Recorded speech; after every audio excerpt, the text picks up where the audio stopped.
ओम त्रिदेवीभ्यो नमः।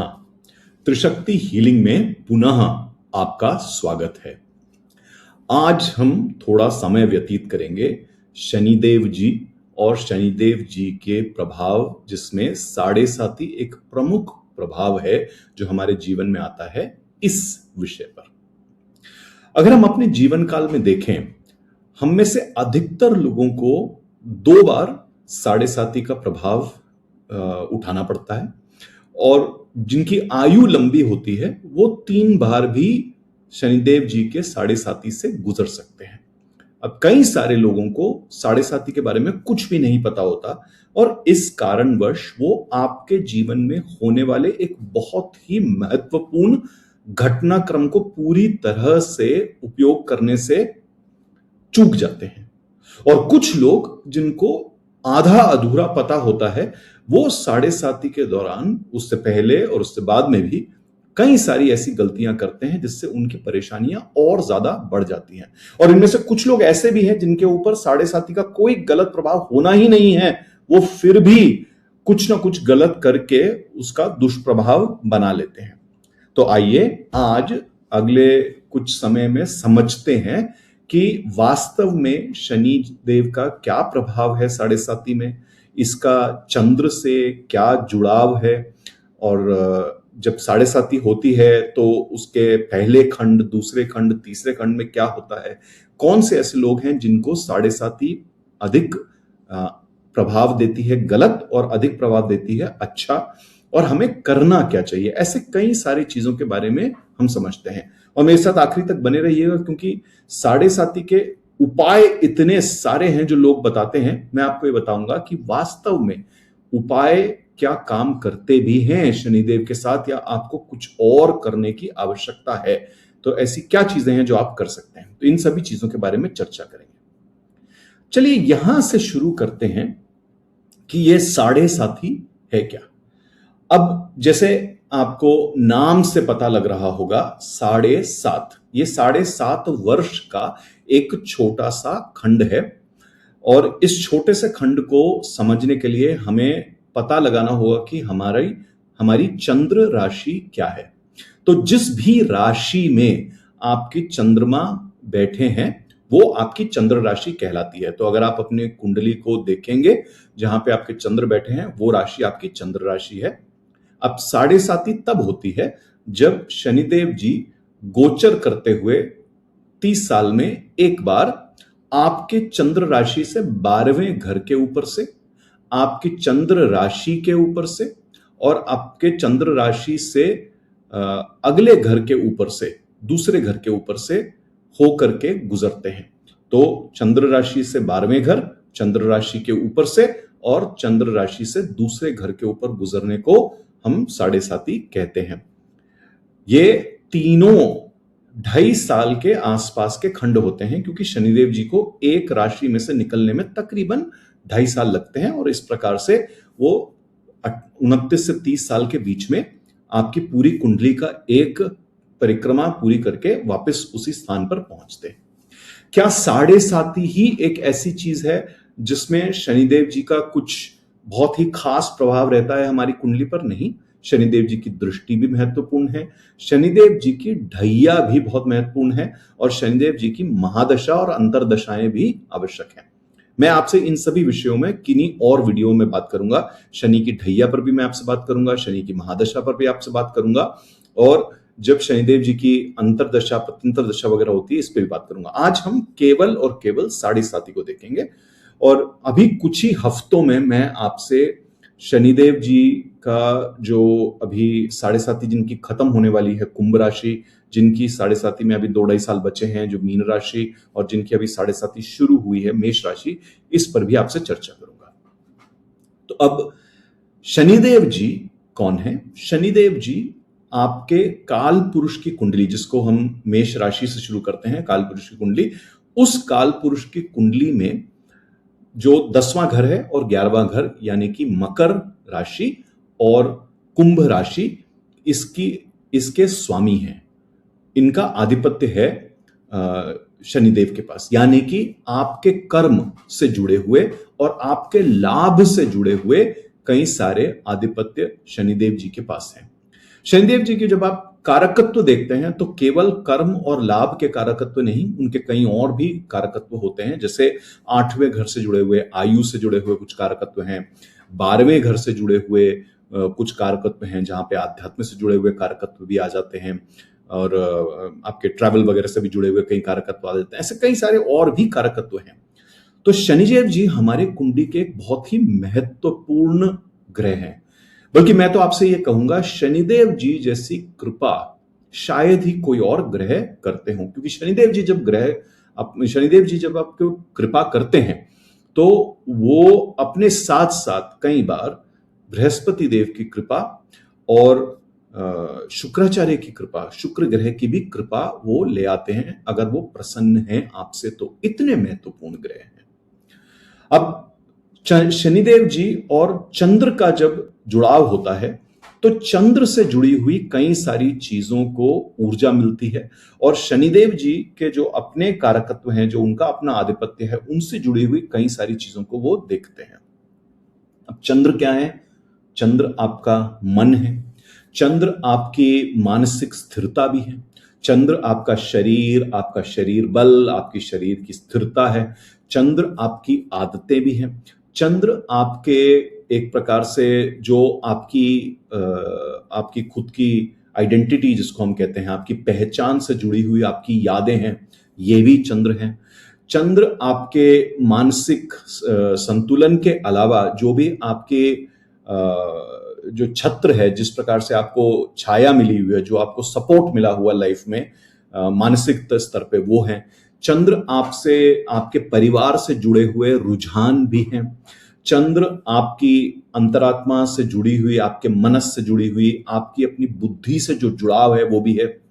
चंद्र इतने महत्वपूर्ण हैं कि आप ये देखिए कि जब हम ज्योतिष में किसी व्यक्ति को स्थिर बुद्धि होने का हम टेस्ट लगाते हैं उस पर, कि हम देखते हैं कि ये इंसान स्थिर बुद्धि का होगा कि नहीं होगा, तो हम चंद्र को देखने के, हम बुध को देखने के अलावा हम बृहस्पति देव को भी देखते हैं और चंद्र को भी देखते हैं। कई बार हम लग्न को भी देखते हैं, पर हम ये अवश्य देखते हैं कि चंद्र के अलावा, बुध के अलावा चंद्र भी सशक्त है कि नहीं, और बृहस्पति देव का क्या असर है उस व्यक्ति पर। इतना प्रभावशाली है चंद्र कि अगर चंद्र प्रभावशाली ना हो तो एक इंसान की स्थिर बुद्धि होने के आसार कम हो जाते हैं। और शनिदेव जो अपने कारकत्व लेकर के चलते हैं, वो है उनका अनुशासन, उनकी कर्मठता, वो व्यवस्था को भी देखते हैं, वो सेवा को भी देखते हैं, वो अपने से नीचे जो लोग हैं, जो कमजोर वर्ग के लोग हैं, उनको देखते हैं। शनि एक प्रकार से जन संप्रदाय, मासेस जिसको हम कहते हैं, उनको भी शनिदेव जी देखते हैं। और शनिदेव जी ये भी देखते हैं कि हम अपने हर एक कार्य क्षेत्र में क्या कर्म कर रहे हैं। तो अगर कर्मों का आधिपत्य यानी कि मकर राशि जो 10वां स्थान है आपके कालपुरुष की कुंडली का, तो इसमें आपके केवल आपके करियर से जुड़े हुए कर्म नहीं है। कई सारे लोग, कई सारे ज्योतिष भी इस बात को गलत बता देते हैं कि आपके करियर से जुड़ी हुई चीज नहीं। कर्म जो है आपके हर तरह के कर्म है, आपके खुद की पहचान से जुड़े हुए कर्म, आपके आर्थिक कर्म, आपके पुरुषार्थ से जुड़े हुए कर्म, आपके दया दान धर्म इनसे जुड़े हुए कर्म, आपके सगे संबंधियों के साथ, आपके भाई बहनों के साथ का कर्म, आपके परिवार में अगर आपके पति या पत्नी हैं, आपके बच्चे हैं, उनसे जुड़े हुए कर्म, और ईश्वर के प्रति आपके कर्म। तो ऐसे कई सारे कर्म आपके आ जाते हैं इसके अंदर। तो शनिदेव जी इन सभी कर्मों को देखते हैं, कुछ स्वयं देखते हैं, कुछ ग्रहों के साथ मिलकर के देखते हैं इन सब चीजों को। और आपके कुंडली में जहां शनिदेव जी की राशियां बैठी हैं, यानी कि मकर राशि बैठी है और कुंभ राशि बैठी है, उसका अलग से एक आधिपत्य बनता है। अगर आपकी मकर राशि और कुंभ राशि आपके 10वें और 11वें भाव में नहीं है, कहीं और है, तो उसके और साथ में जुड़ जाती है। तो अगर शनिदेव जी की आपके लिए हमें परिणाम देखने हैं तो आपकी कुंडली को भी हमें देख करके ये समझना पड़ेगा। इसलिए सबसे पहले तो मैं आपसे ये कहूंगा कि कोई भी अगर आपसे कहे कि 7.5 बुरे परिणाम देती है, ऐसा नहीं है। बिल्कुल भी नहीं है। हर एक व्यक्ति के लिए साढ़े साती अलग अलग परिणाम देती है, अपने खंडों में अलग परिणाम देती है। और साढ़े साती के साथ साथ क्या दशा चल रही है, क्या अंतरदशा चल रही है, किस प्रकार के गोचर हो रहे हैं, इन सभी चीजों पर निर्भर है कि साढ़े साती आपको क्या परिणाम देगी। इसलिए भ्रमित ना हो, बिल्कुल भी भ्रमित ना हो। अब एक बहुत आवश्यक सूचना आप ये समझ लें कि, और आप में से कई लोगों ने इसके बारे में सुना भी नहीं होगा, जिसको कहते हैं छत्रभंग। छत्रभंग क्या है? हमारे ऊपर किन चीजों की छत्र छाया होती है? हमारे ऊपर बड़े बूढ़ों की छत्र छाया होती है, हमारे ऊपर अपने किसी व्यवसाय की छत्र छाया होती है, हमारे ऊपर किसी आसपास के जो हमारे लोग हैं, जिसको हम सपोर्ट सिस्टम कहते हैं कई बार, इसकी छत्र छाया होती है। हमारे आसपास कुछ आसान उपाय, कुछ सरल पद्धतियां, कोई जरिए होते हैं हमारे आसपास, उनकी छत्र छाया होती है हमारे पास। तो जब शनिदेव जी अपने साढ़े साती में आकर के एक लेखा जोखा करते हैं आपके मन का, आपके व्यवहार का, आपके कर्मों का, आपकी गतिविधियों का, तो वो सबसे पहले ये चीज देखते हैं कि क्या आपकी जीवन की नींव मजबूत है कि नहीं है। अगर आपकी जीवन की नींव मजबूत है तो कहीं ना कहीं शनिदेव जी आप पे कृपा ही करेंगे। अगर आपकी जीवन की नींव मजबूत नहीं है तो शनिदेव जी सबसे पहले ये देखेंगे कि आप किस छत्र छाया के वजह से आप इतने ज्यादा आसान तरीकों को इस्तेमाल कर रहे हैं, या आप किस प्रकार से गलत काम कर रहे हैं, जिन छत्र छायाओं की आवश्यक वजह से शनिदेव जी उस छत्र छाया को भंग कर देंगे। तो कई सारे ज्योतिषी कहते हैं कि जब आपके जीवन में पहली बार साढ़े साती आती है तो आपके दादा दादी, नाना नानी, इनकी मृत्यु हो सकती है। अगले जब दूसरी बार आपके साढ़े साती आती है तो आपके माँ बाप जा सकते हैं इस दुनिया से, और तीसरी बार आप स्वयं जा सकते हैं अगर आपकी आयु इतनी लंबी है तो ये होता है। लेकिन ये केवल इतना ही नहीं है छत्रभंग। छत्रभंग वो सभी चीजें हैं जो मैंने आपको बताया, जो भी आपके जरिए हैं, जिन भी चीजों की वजह से आप नकारात्मक काम कर रहे हैं, जिन भी चीजों पर आपने अपनी निर्भरता इतनी बना ली है कि आपके जो फंडामेंटल्स हैं, जिसको हम कहते हैं लाइफ में, जो आपकी नींव है वो कमजोर हो रही है, शनिदेव जी उसको हिला देते हैं। ये है साढ़े साती में जब शनिदेव जी लेखा जोखा करते हैं आपके मन, आपके शरीर, आपकी रहन सहन, आपकी शैली का। आशा करता हूं कि ये जो मैंने आपको बताया इससे आपको स्पष्ट हुआ होगा कि शनिदेव जी के कारकत्व, चंद्र से जुड़े हुए कारकत्व, और जब साढ़े साती आती है तो क्या हो रहा है आपके जीवन में। एक पूरी तरीके का, जिसको हम ऑडिट शब्द का जो हम इस्तेमाल करते हैं इंग्लिश में, जो लेखा जोखा बनाना, हिसाब किताब करना जिसको हम कहते हैं, वो हो रहा है आपके साढ़े साती में। अब साढ़े साती के आपके 3 खंड होते हैं। जो पहला खंड होता है, अच्छा इसमें भी मैं बहुत विस्तार में नहीं जाऊंगा क्योंकि पहली बार जब साढ़े साती आती है, दूसरी बार जब साढ़े साती आती है और तीसरी बार आती है, उनमें भी इन खंडों में थोड़ा थोड़ा फर्क है, लेकिन मैं आपको एक समान बताने की कोशिश करूंगा। जब शनिदेव जी आपके चंद्र राशि से 12वें स्थान से गोचर करते हैं, यानी कि आपकी साढ़े साती शुरू होती है। साढ़े साती का जो पहला भाग है आपका, पहला खंड है आपका, इसके अंदर कहीं ना कहीं आप देखेंगे कि चीजों में थोड़ी सी उथल पुथल आनी शुरू होगी। अगर वो लेखा जोखा करने की आवश्यकता है तो कहीं आप अपने आप को वापस खींचेंगे चीजों में से। हो सकता है आपके खर्चे बढ़ जाएं, हो सकता है आपको एक बेचैनी सी होने लगे कि मैं क्या कर रहा हूं, क्यों कर रहा हूं। हो सकता है कहीं ना कहीं आपने जिन चीजों से अपने मन को बांध रखा था या अपनी निर्भरता बना रखी थी, वो थोड़ा सा हिलने लगे, चाहे वो परिवार है, चाहे वो करियर है, इन सब चीजों में तो थोड़ा सा हिलने डुलने लगती हैं चीजें, क्योंकि अब शनिदेव जी बारीकता से चीजों को अब देख रहे हैं। यहां पर शनिदेव जी ये देख रहे हैं कि क्या चीजें ऐसी हैं जिन पे आपने अपनी निर्भरता बना रखी है। अब शनिदेव जी जब अपने दूसरे खंड में आते हैं, यानी कि आपके चंद्र राशि के ऊपर से ही वो गुजरते हैं, अब वो एक दबाव बनाने लगते हैं। मन पर आपके एक भारीपन आ सकता है, आपकी जिम्मेदारियां बढ़ सकती हैं। हो सकता है आपका अकेलापन बढ़े, हो सकता है आपकी थकान बढ़ जाए, हो सकता है आपको मजबूर करें कि वास्तविकता क्या है इस चीज को आप देखें और बहुत ही बारीकता से और बारीकी से देखें। यहां पर वो आपके मन को सशक्त बनाने की कोशिश करना शुरू कर रहे हैं अभी, और इन चीजों में वो कई बार आपको काफी धकेलते भी हैं परेशानियों के अंदर। तो अब वो आपके मन और मन से जुड़े हुए सारे कारकत्वों को वो हिला रहे हैं।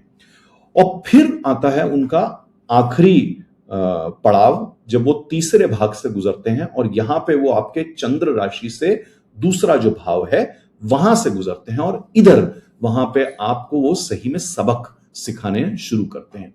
अगर आपने साढ़े साती के पहले भाग और दूसरे भाग में अपने जीवन में बदलाव लाए हैं तो कहीं ना कहीं आपका तीसरा भाग आसान हो जाता है, नहीं तो वो तीसरे भाग में काफी उथल पुथल ला सकते हैं, खास करके तब जब वो ऐसे नक्षत्रों में से निकले जहां पर अग्नि स्थान हो या जल स्थान हो, तो वो और ज्यादा आपके लिए दिक्कतें बढ़ा सकते हैं, क्योंकि यहां पर वो आपके मन के अनुशासन को, आपके मन को लगाम लगाने की प्रक्रिया को वो सशक्त करना चाहते हैं इससे पहले कि वो आगे बढ़ जाए। तो वापस ये समझें दूसरी चीज कि साढ़े साती शुरू होते ही जरूरी नहीं है कि आपकी तकलीफें शुरू हो जाएंगी।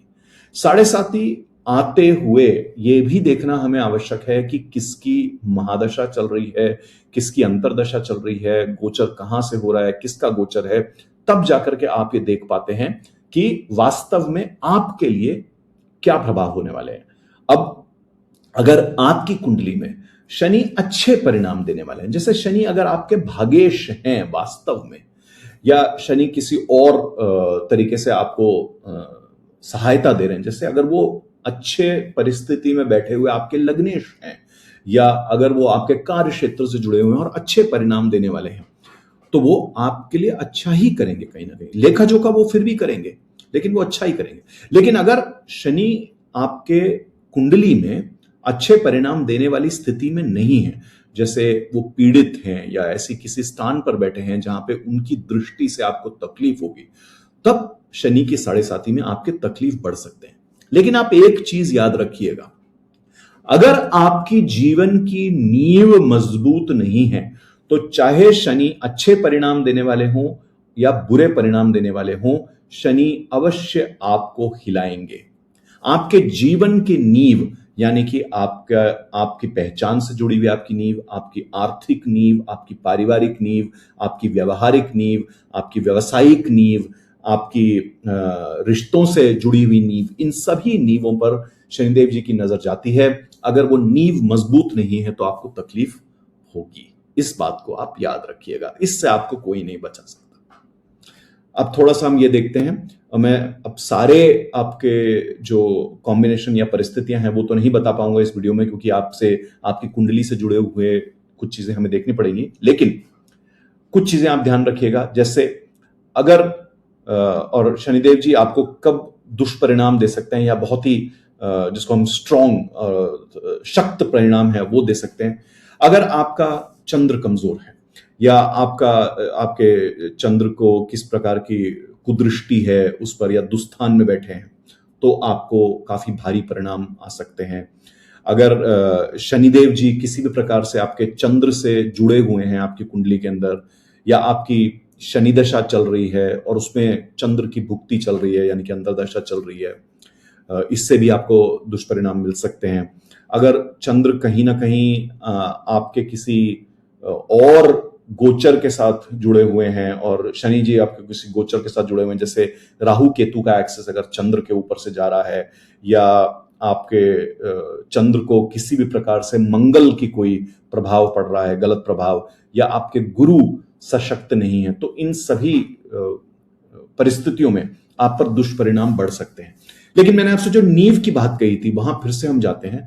अगर आपके जीवन में आलस है, अगर आप कर्म नहीं करते, अगर आपके पहले से ऐसे जीवन शैली ऐसी बनी हुई है कि आप कर्जों में हैं, या आपको कर्ज लेने की आदत है, या आपको पैसे मांग के काम करने की आदत है, या आपके व्यवसाय की नींव अच्छी नहीं है, या आप घमंडी हैं, या आप कपटी हैं, या आप गैर जिम्मेदार हैं, या आप दूसरों का शोषण करते हैं, या आप किसी भी प्रकार के शॉर्टकट लेते हैं अपने जीवन में, तो आपको शनि देव जी बहुत ही गलत परिणाम देने वाले हैं, क्योंकि वो हिलाएंगे उन सभी चीजों को, आपके जो मैंने कहा छत्र भंग है वो करेंगे, क्योंकि आप इन्हीं सभी चीजों की छत्र छाया में अपनी जीवन जी रहे हैं। तो अगर आपके जीवन में छत्र भंग होता है शनिदेव जी की साढ़े साथी में, तो आपके करियर में दिक्कत आ सकती है, व्यवसाय में, यानी कि आपके मन को दिक्कतें आ सकती हैं, आपके ऊपर पारिवारिक दिक्कतें आ सकती हैं, आपके ऊपर स्वास्थ्य की दिक्कतें आ सकती हैं, कर्जे बढ़ सकते हैं, ये सब चीजें होंगी जो मैंने आपको चीजें बताई, जिनकी वजह से, खास करके अगर आपकी जीवन की नींव मजबूत नहीं है, तो आप चाहे कितने भी पूजा पाठ क्या कुछ भी ना करते हो, दान धर्म भी करते हो, लेकिन अगर आपकी जीवन की नींव सही नहीं है तो शनिदेव जी आपको अवश्य पकड़ेंगे हिसाब किताब करने के लिए। अब अगर शनिदेव जी अगर सशक्त हैं, सकारात्मक प्रभाव देने वाले हैं, तो क्या कैसे होता है वो? तो अगर शनिदेव जी और चंद्र सशक्त हैं, अगर शनिदेव जी आपके योग कारक हैं, या आपके लिए कृपा करने वाले, कृपा दृष्टि करने वाले हैं, या अगर कोई अच्छे जो ग्रह हैं उनकी आपकी दशाएं चल रही हैं, या आपके बृहस्पति आपके चंद्र को बचाए हुए हैं, और सबसे बड़ी बात, जो भी शनिदेव जी से जुड़े हुए कारकत्व हैं, यानी कि आप बहुत ही कर्मठ हैं, बहुत ही अनुशासित हैं, साधा जिंदगी जीने वाले हैं, आप सात्विक जिंदगी जीवन जीते हैं, आप बहुत ही शांति से समर्पण के साथ काम करते हैं, आप दूसरों की सेवा करते हैं, आप जिम्मेदार हैं, अगर इन सभी चीजों का, ये सभी चीजें सत्य हैं, तो आपके जीवन में साढ़े साथी के दुष्परिणाम नहीं होने वाले अधिक।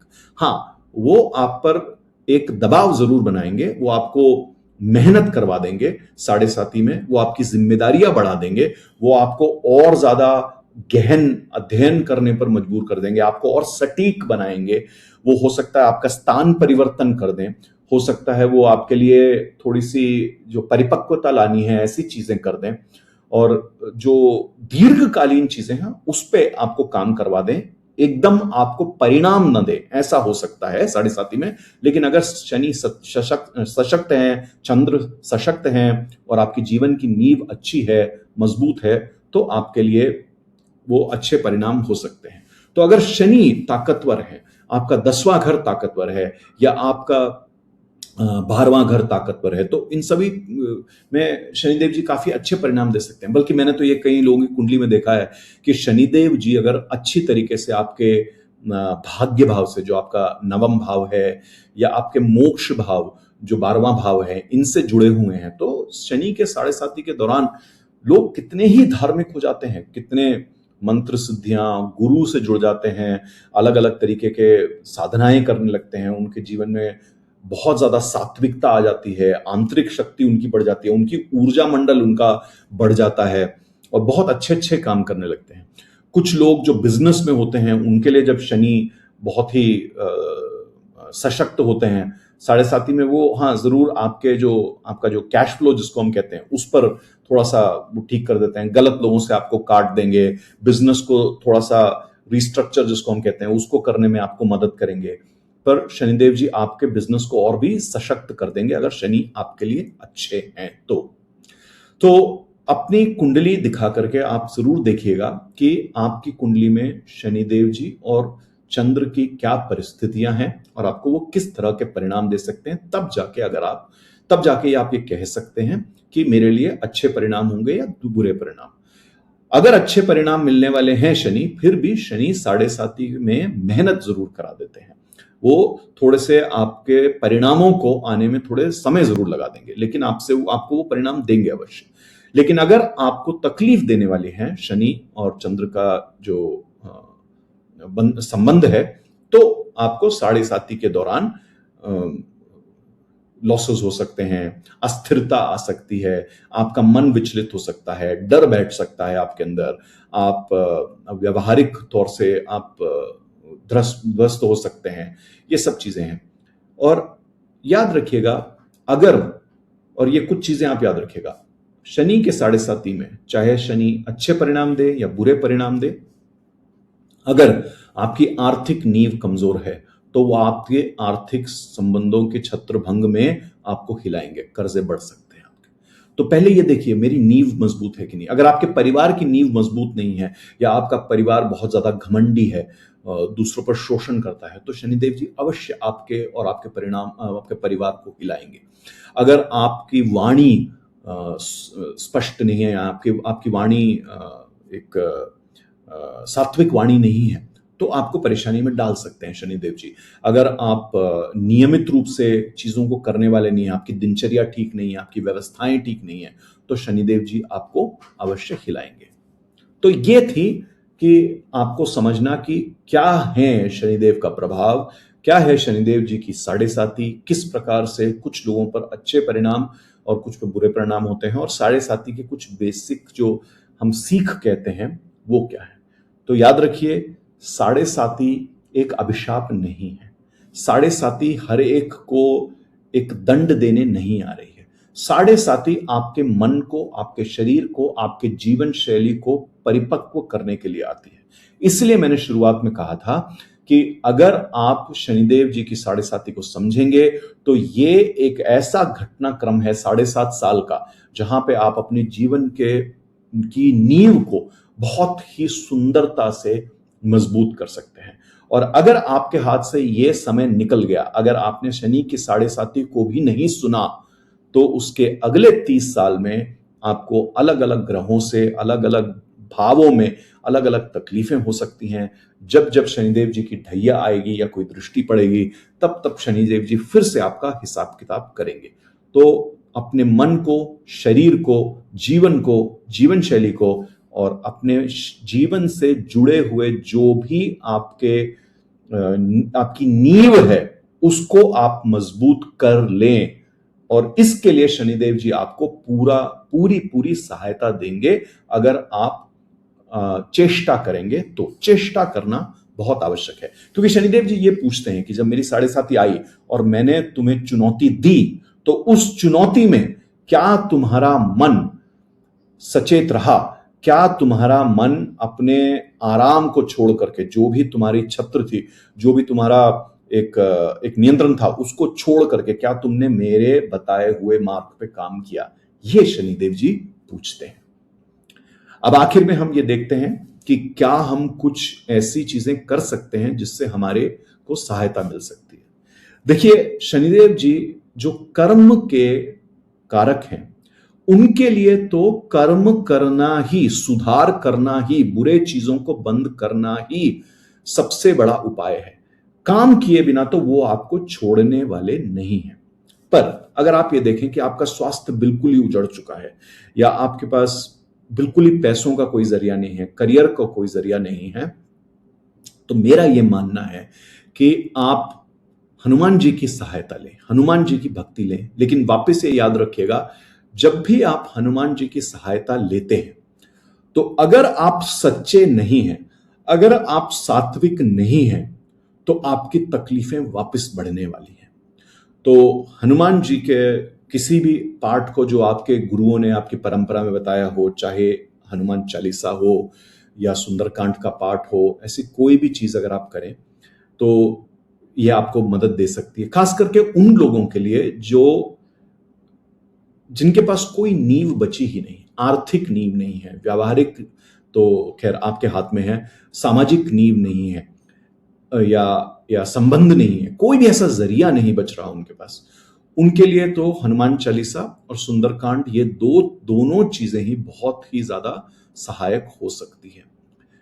इनको आप नित्य करें, लेकिन इनके साथ साथ आपको अपना कर्म, अपना आचरण, अपना मन सुधारना बहुत जरूरी है।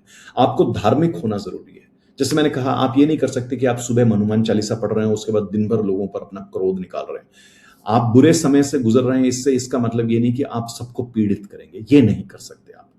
तो शनिदेव जी की साढ़े साती में जो उपाय करना है वो तो कर्म से ही होगा, आपके मन की शुद्धि से ही होगा, आपकी शरीर की शुद्धि से ही होगा, सेवा भाव से ही होगा, अनुशासन से ही होगा। आप चाहे कितने ही बुरी हालत में क्यों ना हो, उठें, खड़े हों और काम करें, तब जाकर के शनिदेव जी प्रसन्न होते हैं। साथ साथ में हनुमान जी की भक्ति करें, मां काली की भक्ति भी आपको मदद कर सकती है, शिव जी, काल भैरव जी की भक्ति भी आपको मदद कर सकती है।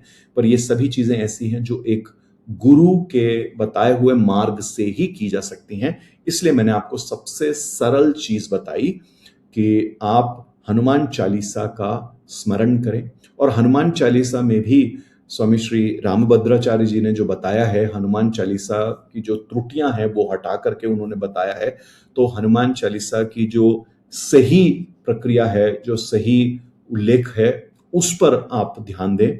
अगर आप ढूंढेंगे इंटरनेट पे तो आपको अवश्य मिल जाएगा, क्योंकि स्वामी रामभद्राचार्य जी ने बहुत बार ये बताया है कि जो मार्केट में मिलने वाली जो हनुमान चालीसा है उसमें गलतियां हैं, उन्होंने उसको ठीक किया है।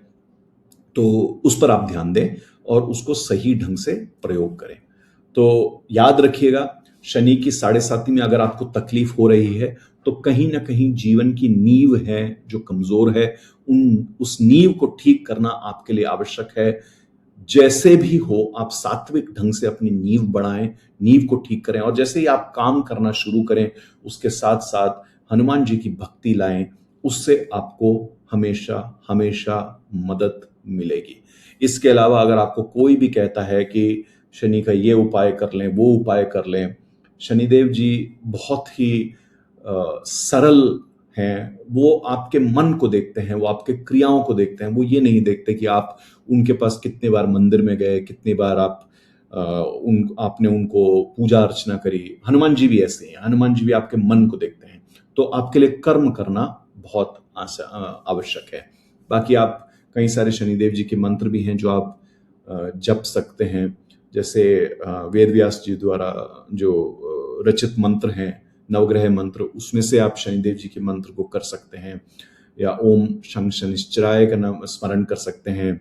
आप नीलांजना समाभासम रविपुत्रम यमाग्रजम छाया मार्तंड संभूतम त्वम नमामि शनेश्चरम, इसका भी आप स्मरण कर सकते हैं। तो ये सभी चीजें आप करें। तो आशा करता हूं कि जो मैंने आपको बताया इससे आपको मार्गदर्शन भी मिला होगा, आपके मन में जो मिथ्याएं हैं वो भी हटी होंगी और एक मार्गदर्शन भी मिला होगा। याद रखिएगा, जो चीजें मैंने बताई आपको शनिदेव जी के बारे में, इनके लिए आप 7.5 के आने का आप इंतजार ना करें। आप अपने जीवन में सजग ही इन सब चीजों को वैसे भी करें। इन सब से आपको बहुत ज्यादा मदद मिलेगी। अब एक आखिरी बात मैं आपसे करना चाहूंगा जाने से पहले।